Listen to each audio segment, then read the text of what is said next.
Hai, halo, assalamualaikum warahmatullahi wabarakatuh. Welcome back to Mrs. Tin's channel.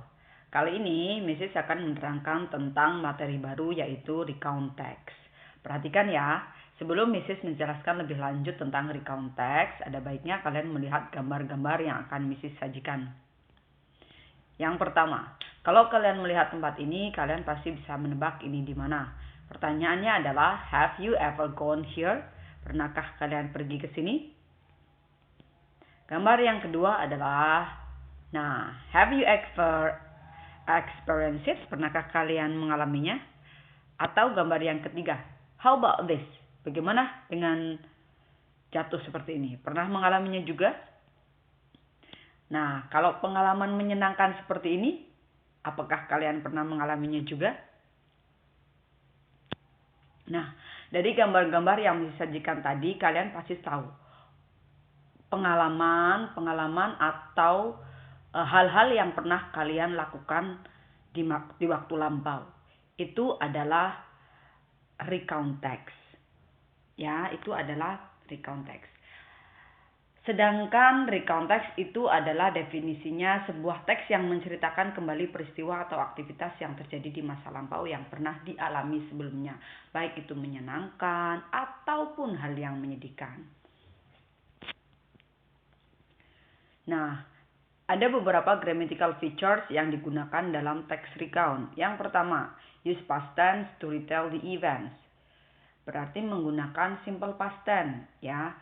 Yang kedua, use words that show the order event, such as first, next, then. Jadi menggunakan kata-kata yang menerangkan peristiwa-peristiwa seperti yang pertama, berikutnya, kemudian.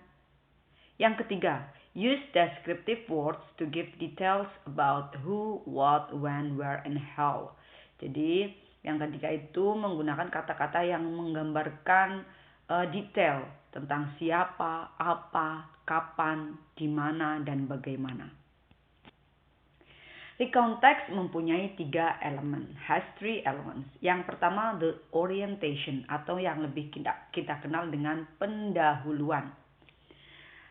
The orientation tells the readers who was involved in the story, what happened, where the story took place, and when it happened.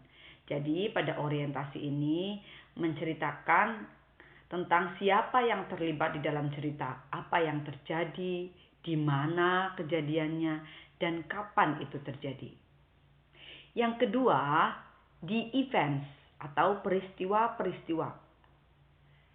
Tell the sequence of events, order in a chronological sequence. Jadi di event itu peristiwa-peristiwa itu menerangkan tentang peristiwa yang terjadi, diterangkan secara kronologis.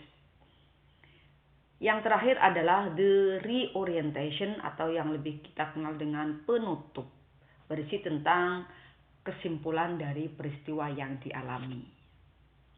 Nah, itulah 3 elemen atau generic structure yang ada pada recount text. Di sini Mrs. menyajikan sebuah cerita berbentuk recount text. Judulnya adalah My Horrible Experience. Perhatikan ya. Yang pertama, paragraf pertama adalah orientasi atau orientation. I have got a horrible experience that I won't forget. It happened 3 years ago when I was still 12. We just moved to the new house for 3 days when the strange thing happened. Nah, paragraf yang kedua sudah masuk event 1. Perhatikan ketika Mrs. menggunakan kata yang Mrs. meraih itu adalah kata kerja kedua. Berarti itu bentuk simple past tense ya. Ini event 1, kemudian ada event 2, event 3, event 4, selanjutnya ada event 5. Dan disusul dengan reorientation atau summaries, kesimpulan. Finally, my parents decided to move to another house. They thought the house was haunted. Perlu kalian ketahui, recount text adalah pengalaman yang bisa menyenangkan atau tidak menyenangkan. Ini adalah cerita yang sangat menarik. Tugas kalian nanti adalah mentranslate apa yang Mrs. sajikan tadi. Oke, That's all for today. Jangan lupa share pekerjaan kalian di Google Form yang sudah Mrs. bagi di masing-masing WhatsApp group kelas. Thanks for watching. See you next time. Assalamualaikum warahmatullahi wabarakatuh.